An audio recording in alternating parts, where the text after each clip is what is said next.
Welcome everyone to the beginning of my video. Hope you are well by the grace of Almighty Allah. I'm fine too. Today I'm going to take class for the student of class 9 and 10, Unit 1, Lesson 2, Girl by Jamaica Kincaid. অর্থাৎ Jamaica কিনকেড হচ্ছেন একজন American একজন লেখক যিনি noblest ছিলেন এবং তার এই বিখ্যাত লেখাটি গার্ল নামের এই বিখ্যাত লেখাটি নারীদেরকে নিয়ে লেখা এবং এখানে এই গল্পের পুরো গল্প জুড়েই একজন মা তার মেয়েকে বিভিন্ন ধরনের পরামর্শ দিচ্ছে। আমরা জানি যে মেয়েরা বড় হয়ে স্বামীর সংসারে চলে যেতে হয় এবং স্বামীর সংসারে যাতে ঠিকঠাকভাবে তার সংসারটি গুছাতে পারে এবং সংসারে যে কার্যক্রমগুলো আছে, সংসারে যে কাজকর্মগুলো আছে সেগুলো যাতে যথাযথভাবে করতে পারে, এই পুরো গল্প জুড়ে মা তার মেয়েকে সেটাই শেখাচ্ছে। অর্থাৎ পুরুষদের জন্য একজন মেয়ে যাতে যেভাবে তৈরি হওয়ার দরকার, অর্থাৎ মা ঠিক সেভাবেই তার মেয়েকে এখানে পরামর্শ বা উপদেশ দিয়ে যাচ্ছে পুরো গল্প জুড়ে। তো চলো আমরা গল্পটি পড়ে আমরা ভালোভাবে জানি যে আসলে এই গল্পের মধ্যে আমরা কি দেখতে পাচ্ছি বা কি জানতে পারছি সেটা আমরা দেখব। এখন দেখো মাই স্টুডেন্ট, এখানে আছে যে wash the white clothes. Wash অত ধুবে সাদা কাপড়গুলো অন মানডে। মানডে অর্থ কি? রবিবারে, সোমবারে সাদা কাপড়গুলো ধুবে অ্যান্ড ফুড দ্যাম, সেগুলোকে রাখবে অন দ্য স্টোন হিপ, অর্থাৎ পাথরের স্তূপের উপর। হিপ অর্থ স্তূপ, স্টোন অর্থ পাথর, অর্থাৎ সাদা কাপড়গুলোকে ধুয়ে পাথরের স্তূপের উপর রাখবে।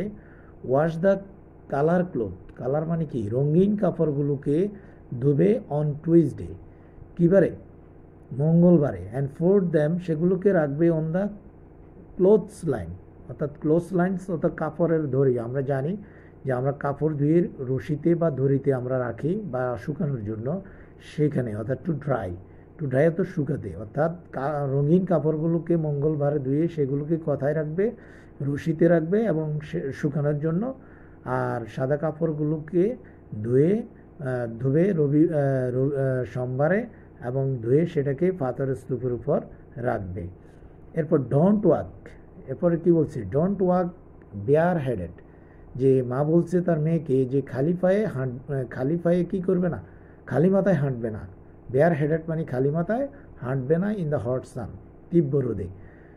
কুক পাম্পকিন ফিটার্স, পাম্পকিন অত কি? মিষ্টি কুমড়ার, ফিটার্স মানে টুকরোগুলোকে, কুক অত রান্না করবে, in very hot sweet oil, খুব গরম মিষ্টি তেলে, অর্থাৎ মিষ্টি কুমড়ার টুকরোগুলোকে খুব গরম মিষ্টি তেলে ভাজবে।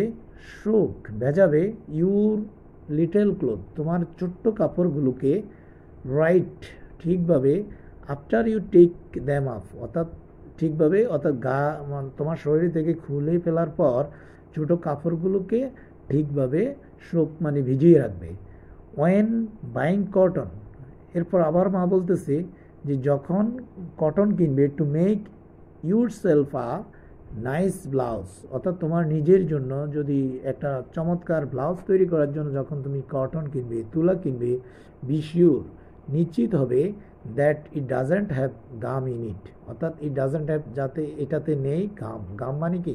আটা জাতীয় কিছু যাতে না থাকে। মা বলছে মেয়েকে যে তুমি যখন তোমার ব্লাউজ তৈরি করার জন্য একটা তুলা কিনবে, কটন মানে কি? তুলা, তো তোমাকে নিশ্চিত বি শিওর হতে হবে that it doesn't have gum in it, যাতে এটার মধ্যে কোনো আঠালো জাতীয় কিছু না থাকে। বিকজ কারণ দ্যাট ওয়ে, এভাবে ওইভাবে, ইট ওন্ট হোল্ড মানে ভাঁজ করা, আফ অয়েল ভালো করে ভাঁজ করা যাবে না, আফটার ওয়াশ মানে ধোয়ার পর, অর্থাৎ তোমার কাপড়ে যদি গাম থাকে সেটাকে ধোয়ার পর ভালো করে ভাঁজ করা যাবে না।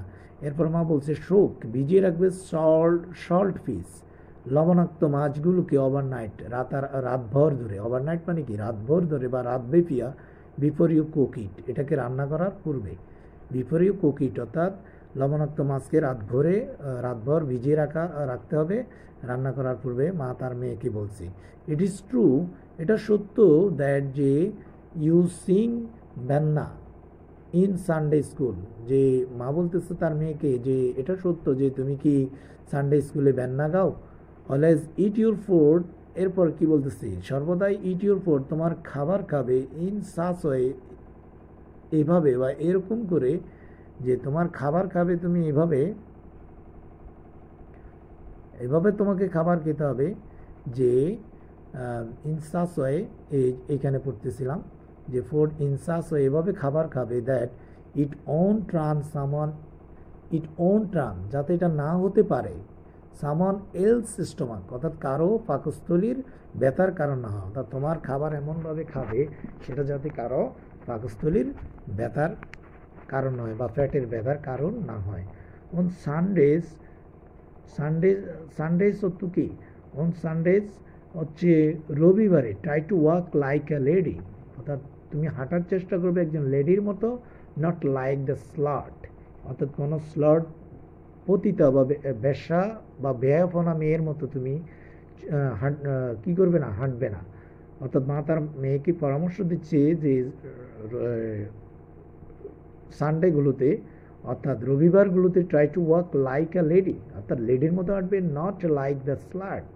স্লাট হতো কি, একজন পতিতা বা বেশ্যা অথবা খারাপ মেয়ের মতো হাঁটবে না। ইউ আর সো ব্যান্ড, তুমি অনেক নম্র, বিকামিং, অর্থাৎ তুমি অনেক নম্র হয়ে চলবে, অর্থাৎ ভদ্র, তোমার নিজের উপর বাঁকা হয়ে চলবে, অর্থাৎ এটা তারা বোঝাচ্ছে যে তুমি ভদ্র হয়ে অলওয়েজ চলার চেষ্টা করবে বা হাঁটার চেষ্টা করবে। Don't sing benna on Sunday school, এবং মা তার মেয়েকে বলছে যে সানডে স্কুলে কখনো ভ্যান্না গাইবে না। ভ্যান্না হচ্ছে এক ধরনের গান, যেটা আফ্রিকার অধিবাসীরা গিয়ে থাকে, এক ধরনের গান বা সঙ্গীত। এরপরে হচ্ছে কি, you mustn't speak to wharf rat boys, মা তার মেয়েকে বলছে অবশ্যই তুমি ওয়ার্ফ রেড ভয়েস, অর্থাৎ খারাপ ছেলেদের সাথে কথা বলবে না, not even to give direction, এবং তাদেরকে কোনো ডিরেকশনও দিবে না, দিক নির্দেশনও দিবে না, অর্থাৎ যারা খারাপ ছেলে, বাজে ছেলে, তাদের সাথে কথা বলা যাবে না, এবং তারা কোনো কিছু জিজ্ঞেস করলে বা কোনো দিক নির্দেশনা চাইলে সেটাও দেওয়ার চেষ্টা করবে না বা দিবে না। মা তার মেয়েকে শিখিয়ে দিচ্ছে। ডোন্ট ইট ফ্রুটস, তুমি ফল খাবে না, অন দ্য স্ট্রিট, রাস্তার মধ্যে ফল খাবে না, কেননা কারণ ফ্লাইজ উইল ফলো ইউ, ফল খেলে, ফ্লাইজ মানে কি, মাছিরা, উইল ফলো ইউ, তোমাকে অনুসরণ করবে, ফ্লাইজ মানে কি মাছি, ফলো মানে অনুসরণ করবে। বাট আই ডোন্ট সিং ভান্না, আমি তো ভান্না গাই না, অন সানডেজ অ্যাট অল, অর্থাৎ রবিবারগুলোতে আমি মোটেই ভান্না গাই না। অর্থাৎ এই প্রথমবার মেয়ে একটা কথায় মায়ের উত্তর দিল, সেটা হচ্ছে আই ডোন্ট সিং বান্না, বান্না অন সানডে, সানডেজগুলোকে আমি মোটেই বান্না গাই না, নেভার ইন সানডে স্কুল, এবং সানডে স্কুলেও আমি কখনো বান্না গাই না। This is the first time মেয়ে তার মায়ের একটা কথার উত্তর দিয়েছে। মা শুধু পরামর্শ দিয়ে যাচ্ছে বা অ্যাডভাইস দিয়ে যাচ্ছে। এরপর মা কি বলতেছে দেখো, this is how to sew on a button, যে এইভাবে তোমাকে শিও মানে সেলাই করতে হয়, বাটন মানে কি বুতাম সেলাই করতে হয়।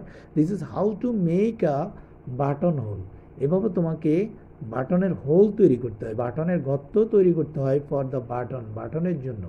You have just sewed on it, এবং যেটার উপর তুমি সেলাই করেছ, শিউড তো সেলাই করা। This is how to hem a dress, এভাবে হ্যাম মানে আঁচল, কাপড়ের আঁচলকে হ্যাম বলা, হ্যাম এ ড্রেস, একটা কাপড়ের আঁচল ধরতে হয় এভাবে, বলতেছে this is how to hem a dress, এভাবে একটা আঁচল ধরতে হবে।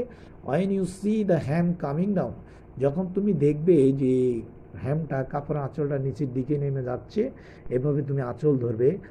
So to prevent your self, নিজেকে প্রিভেন্ট করতে, রক্ষা করতে, ইউর সেলফ ফ্রম লুকিং, যাতে তোমাকে দেখা না যায়, লাইক দ্য স্লাট, অর্থাৎ তোমাকে একটা বেশ্যা বা পতিতার মতো যাতে দেখা না যায়। অর্থাৎ আমরা জানি যে মেয়েদের কাপড়ের আঁচল অনেক সময় নিচের দিকে পড়ে যায় বা মাটির মধ্যে পড়ে যায়, তখন মা বলে দিচ্ছে যে তোমার আঁচলটা এমনভাবে ধরবে যে তাকে, যাতে তোমাকে একটা খারাপ মেয়ের মতো দেখা না যায়, একটা পতিতা মেয়ের মতো দেখা না যায়, ভদ্র যাতে দেখা যায়, সেটাই মা তার মেয়েকে পরামর্শ দিচ্ছে।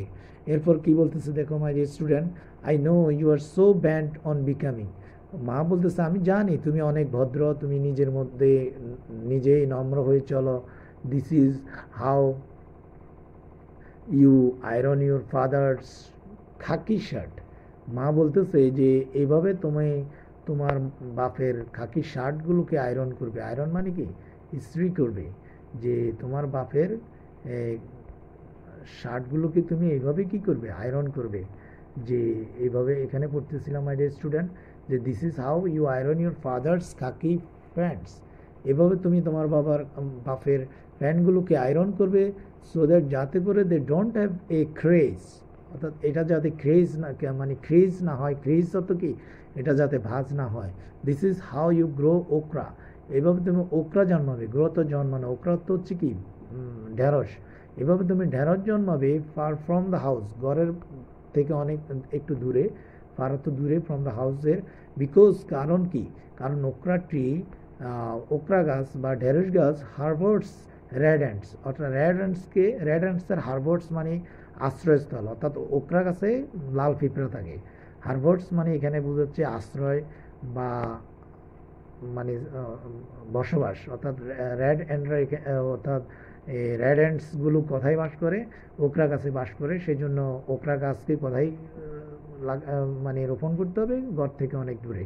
ওয়েন ইউ আর গোয়িং, যখন তুমি, when you are growing dasheen, when you are growing dasheen, তুমি যখন, ডিসেন হচ্ছে এক ধরনের সবজি গাছ, মেক শিওর, যখন তুমি ডিসেন জন্মাতে যাবে, মেক শিওর তুমি নিশ্চিত হবে, it gets plenty of water, অর্থাৎ এটা যথেষ্ট পানি পায় কিনা, প্ল্যান্টি মানে পর্যাপ্ত, ওয়াটার মানে পানি পায় কিনা সেটা তোমাকে নিশ্চিত করতে হবে। Or else it makes your thought itch, নতুবা এটা কি হবে, makes your thought itch, thought মানে গলা, ইচ অত চুলকাবে, তোমার গলা চুলকাবে, হয় ইউ আর ইটিং ইট, যখন তুমি এগুলো খাবে। তার মানে মা মেয়েকে বলছে যে তুমি যখন ডিসেন মানে এক ধরনের সবজি জন্মাবে, সেটার মধ্যে পর্যাপ্ত পানি দিতে হবে, এই জন্যে দিতে হবে যে এটা যদি পর্যাপ্ত পানি না দাও তাহলে খাওয়ার সময় তোমার গলা চুলকাবে, সেটা তার মা তার মেয়েকে বলছে।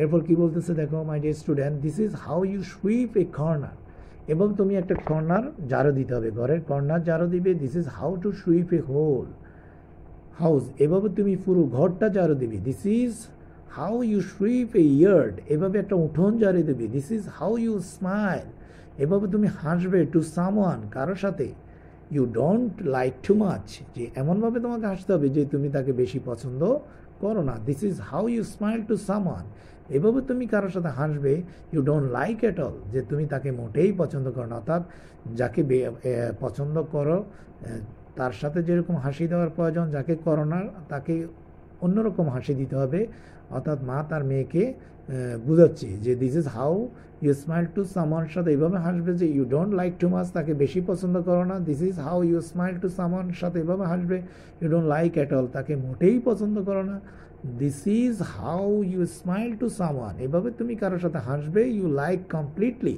যে তাকে তুমি পুরোপুরি পছন্দ করো, this is how you set a table for tea, অর্থাৎ চায়ের জন্য এভাবে একটা টেবিলকে সেট করতে হয়, এভাবে একটা টেবিল স্থাপন করতে হয়, this is how you set a table for dinner, এভাবে ডিনারের জন্য টেবিলকে সেট করতে হয়, this is how you set a table for dinner, এভাবে তোমাকে টেবিলকে সেট করতে হবে ডিনারের জন্য উইথ ইম্পর্টেন্ট গেস্ট, অর্থাৎ গুরুত্বপূর্ণ অতিথিদের জন্য, this is how you set a table for lunch, এভাবে লাঞ্চের জন্য তুমি টেবিলকে সেট করবে।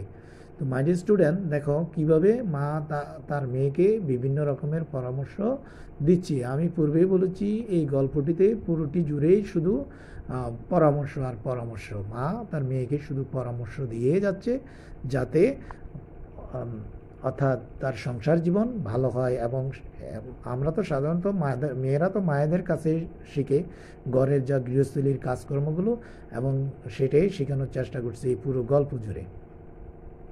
এরপর কি আমরা দেখব কোথায় আসছি আমরা, যে ইম্পর্টেন্ট গেস্টের জন্য এভাবে টেবিলকে তুমি স্থাপন করবে, এরপরে আমরা এখানে আসি, this is how set a table for lunch, লাঞ্চের জন্য এভাবে টেবিল স্থাপন করবে, this is how you set a table for breakfast, নাস্তার জন্য এভাবে টেবিল স্থাপন করবে, this is how to behave, এভাবে আচরণ করবে, বিহেভ অত কি আচরণ করা, in the presence of man, পুরুষের প্রেজেন্স মানে উপস্থিতিতে এভাবে তুমি আচরণ করবে, who don't know you very well, যে পুরুষদের সামনে তুমি এমনভাবে আচরণ করবে যে তোমাকে ভালো করে চিনে না, অ্যান্ড দিস ওয়ে, এভাবে you they won't recognise immediately, যে এভাবে তারা তোমাকে রিকগনাইজ অত শনাক্ত করতে পারবে না, তাৎক্ষণিকভাবে তোমাকে আইডেন্টিফাই করতে পারবে না বা রিকগনাইজ করতে পারবে না, যে দ্য স্লাট, যে তুমি একটা স্লট বা তুমি একটা খারাপ মেয়ে, অর্থাৎ পুরুষদের সামনে এমনভাবে তুমি আচরণ করবে যে who don't know you very well, যে তোমাকে ভালোভাবে চিনে না তাকে তুমি এমনভাবে আচরণ করবে যে যাতে সে তোমাকে খুব তাড়াতাড়ি শনাক্ত করতে না পারে যে তুমি একটি খারাপ মেয়ে। অর্থাৎ তার সাথে যদি এমন আচরণ করো হঠাৎ পরিস্থিতিতে, তো তোমাকে খারাপ হিসেবে চিন্তা করবে। মা সেটা মানে বলে দিচ্ছে তার মেয়েকে যে আই হ্যাভ ওয়ার্ন, আমি তোমাকে সতর্ক করেছি ইউ তোমাকে, যে অ্যাগেনিস্ট বিকামিং হওয়ার ব্যাপারে, be sure to wash everyday, যে বি শিওর তুমি নিশ্চিত হবে, টু ওয়াশ এভরিডে প্রতিদিন নিজেকে ধুয়ে রাখবে, অর্থাৎ নিজেকে পরিষ্কার পরিচ্ছন্নভাবে রাখবে। ইভেন ইফ, যদিও বা, it is with your own speed, যদিও তোমার নিজের তুতু হয়, তারপরেও তুমি নিজেকে কি করবে, পরিষ্কার পরিচ্ছন্ন করে রাখবে। Don't square down to play marble, অর্থাৎ মার্বেল খেলতে বসবে না কখনো, মার্বেল মানে পায়ের উপর ভর করে কখনো মার্বেল খেলতে বসবে না। ইউ আর নট আ বয়, কারণ বিকজ তুমি কোনো বালক না, কারণ বালকেরা মার্বেল খেলে, তুমি বালকদের মতো বসে কি করতে পারো না, মার্বেল খেলতে পারো না। এরপরে দেখি আমরা যে তুমি জানো, don't pick a people's flower, যে তুমি পিপলের ফুল ছিঁড়বে না, অর্থাৎ ইউ মাইট ক্যাচ সামথিং, এতে করে তোমার কিছু একটা ধরতে পারে, অর্থাৎ কোনো সমস্যা হতে পারে। Don't throw stones at black birds, অর্থাৎ ব্ল্যাক বার্ডের দিকে পাথর নিক্ষেপ করবে না। ব্ল্যাক বার্ড হচ্ছে এক ধরনের কাক জাতীয় অথবা কুকিল জাতীয় পাখি, সেটাকে বোঝাচ্ছে যে ব্ল্যাক বার্ডকে তুমি কি করবে না, পাথর নিক্ষেপ করবে না, বিকজ কারণ it might not be a blackbird at all, এটা মোটেই ব্ল্যাক বার্ড নাও হতে পারে। This is how to make a bread pudding, এভাবে তুমি ব্রেড পুডিং তৈরি করবে। জানো তোমরা পুডিং কি, ব্রেডের পুডিং তৈরি করবে। This is how to make doukona, এভাবে তুমি ঢোকানা তৈরি করবে, এটাও এক ধরনের খাবার। This is how to make a pepper pot, এভাবে তুমি পেপার পট তৈরি করবে, এটাও এক ধরনের খাবার, paper pot. This is how to make a good medicine for cold, এভাবে তুমি ঠান্ডার জন্য মেডিসিন তৈরি করবে, ওষুধ তৈরি করবে। This is how to catch a fish, এভাবে তুমি মাছ ধরবে। দিস ইজ হাউ টু, এরপর আমরা দেখব দিস ইজ হাউ টু, এরপর আমরা দেখব কোথায়, this is how to throw a bag fish you don't like, যে মাই ডিয়ার স্টুডেন্ট, যে এখানে বলতেছে যে এইভাবে, উপর অংশ ছিল দিস ইজ, উপর অংশটি আমি দেখাবো, দিস ইজ হাউ টু, এখানে যে this is how to throw back a fish, এভাবে তুমি একটি মাছ ফিরিয়ে দিবে। ইউ ডোন্ট লাইক ইট, যে এটা তুমি এই মাছটা তুমি পছন্দ করো না, এভাবে তোমাকে মাছটাকে কী করতে হবে, ফিরিয়ে দিতে হবে। এরপর আমরা দেখব যে দ্যাট ওইভাবে something bad on fall on you, মানে কোনো খারাপ কিছু তোমার উপর পড়বে না। This is how to bully a man, এভাবে একটা পুরুষকে গালি দিতে হয়, বুলি মানে খারাপ ব্যবহার করতে হয়। This is how to a man bullies you, এভাবে একটা পুরুষও তোমাকে বুলিজ করবে। বুলিজ মানে কি, খারাপ কথা বলা বা খারাপ ব্যবহার করা, সেটাকে বুলিজ বলা হয়। দিস ইজ হাউ টু লাভ, এভাবে ভালোবাসতে হয় ম্যান, একজন মানুষকে। If this is doesn't work, যদি কাজ না হয়, দেয়ার আর আদার ওয়েস, এবং অন্যভাবে তোমাকে চেষ্টা করতে হবে। ইফ দে ডোন্ট ওয়ার্ক, যদি ওইভাবেও কাজ না করে, ডোন্ট ফিল টু ব্যাড, খুব দুঃখিত হবে না। অ্যাবাউট গিভিং আপ, ওটা ছেড়ে দিতে, অর্থাৎ একজন মানুষকে বলতেছে এইভাবে ভালোবাসতে হবে, আর যদি এটা কাজ না করে তোমাকে অন্যভাবে চেষ্টা করতে হবে, আর যদি তারপরেও কাজ না করে, তাহলে তোমাকে, অর্থাৎ ওই ভালোবাসা ত্যাগ করতে তুমি ভুলে যাবে না। এরপরে দেখো my dear student, this is how two speed up in the year, এভাবে বাতাসের মধ্যে খোলা জায়গায় কি ফেলতে হয়, স্পিড, অর্থাৎ থুতু ফেলতে হয়। If you feel like it, যদিও তুমি এটাকে পছন্দ করো। ইফ ইউ ফিল, যদি তুমি অনুভব করো, লাইক ইট, এটার মতো।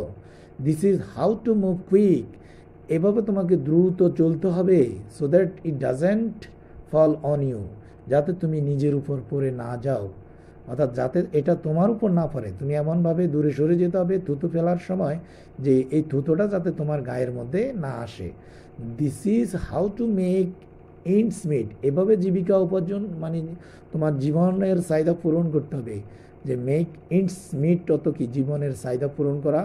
Always sequence a bread to make sure it fresh, সর্বদাই সিকুয়েন্স করে দেখবে, মানে টিপে দেখবে রুটিকে, টু মেক শিওর, নিশ্চিত হতে যে এটা ফ্রেশ আছে কিনা। অর্থাৎ রুটিকে সিকুয়েন্স করা মানে টিপে ধরা, টিপে দেখা যে রুটিটা কি ঠিক আছে কিনা বা ফ্রেশ আছে কিনা। বাট কিন্তু what if the burger won't let me feel the bread, এবার আরেকটা প্রশ্ন উত্তর দিয়েছে মেয়ে, যে যদি বেকার মানে রুটিওয়ালা যদি আমাকে ব্রেডটা ধরতে না দেয় তাহলে কি হবে। মেয়ে বলছে, তো মা কি বলতেছে দেখো, যে ইউ মিন, যে তুমি বুঝাতে চাচ্ছ টু সে, তার মানে তুমি বলতে চাচ্ছ দ্যাট আফটার অল, মোটের উপর, you are really going to be the kind of woman, তুমি তাহলে ওই ধরনের মহিলা হতে যাচ্ছ, who the baker on late near the bread, যে বেকার তোমাকে অনুমতি দিবে না রুটিটার কাছে যাওয়ার। অর্থাৎ তোমার তাহলেই বোঝা যাচ্ছে যে তোমার সাহস নেই, অর্থাৎ তুমি সাহস করে কোনো কিছু করতে পারবে না। মা যখন বলল যে রুটিটা ফ্রেশ আছে কিনা সেটা টিপে দেখবে, মেয়ে কি বলতেছে যে বেকার যদি আমাকে যেতে না দে বা না ধরতে দে, তখন এটা দ্বারা বোঝাচ্ছে যে মেয়ের সাহস কম, অর্থাৎ সাহস কম হয়ে এই জীবন সংসারে চলা যাবে না। তো মাই ডিয়ার স্টুডেন্ট, আসলে এই গল্পটি আমি পূর্বে বলেছি যে এই গল্পটি হচ্ছে মূলত একটি, পুরো গল্পটি জুড়ে মা তার মেয়েকে বিভিন্ন রকমের পরামর্শ দিয়ে যাচ্ছে যে কিভাবে একটা মেয়ে তার অর্থাৎ সাংসারিক কাজ, যে কর্মকাণ্ডগুলো কিভাবে ভালো করে মানে শিখে তার যে পরে যে বিয়ের পরে তার যে স্বামীর সংসার হবে সেটাতে যাতে যথাযথভাবে কাজ করতে হয়। অর্থাৎ একটা মা তার মেয়েকে অর্থাৎ পুরুষদের জন্য প্রিপেয়ার করে দিচ্ছে, এবং এখানে যে মেয়েদের যে নিজস্ব কোনো স্বাধীনতা নেই বা নারীদের যে নিজস্ব কোনো স্বাধীনতা নেই, নারীরা যে পুরুষদের জন্যই জন্মায় এবং পুরুষদের সংসারে জীবনযাপন করে বা সেবা করে যায়, খেটে যায়, এবং এখানে সেই কথাগুলোই এই গল্পের মধ্যে দিয়ে তুলে ধরা হয়েছে। অর্থাৎ একটা নারী কিভাবে সে নিজের জন্য ভাবে না, কিভাবে সেই পুরুষদের জন্যই তার সারাটি জীবন কাজ করে যায়, সেই কথাটি এইখানে গল্পটির মধ্যে দিয়ে তুলে ধরার চেষ্টা করেছি। মাই ডিয়ার স্টুডেন্ট, তো আশা করি তোমাদের এই গল্পটি আজকের এই লেসনের মধ্যে দিয়ে যে গল্পটি শিখতে তোমাদের অর্থাৎ বুঝতে আর সমস্যা থাকবে না, যদি তোমরা মনোযোগ দিয়ে আমার এই লেসনটি লাইন বাই লাইন মনোযোগ দিয়ে শোনো। আশা করি তোমাদের উপকার হবে এবং পরীক্ষাতে যদি এই স্টোরি থেকে কোনো প্রশ্ন আসে তোমরা সহজেই উত্তর দিতে পারবে। আর এখানেও কিছু প্রশ্ন কিন্তু আছে, তো ভিডিও অনেক বড় হবে, যার কারণে আমি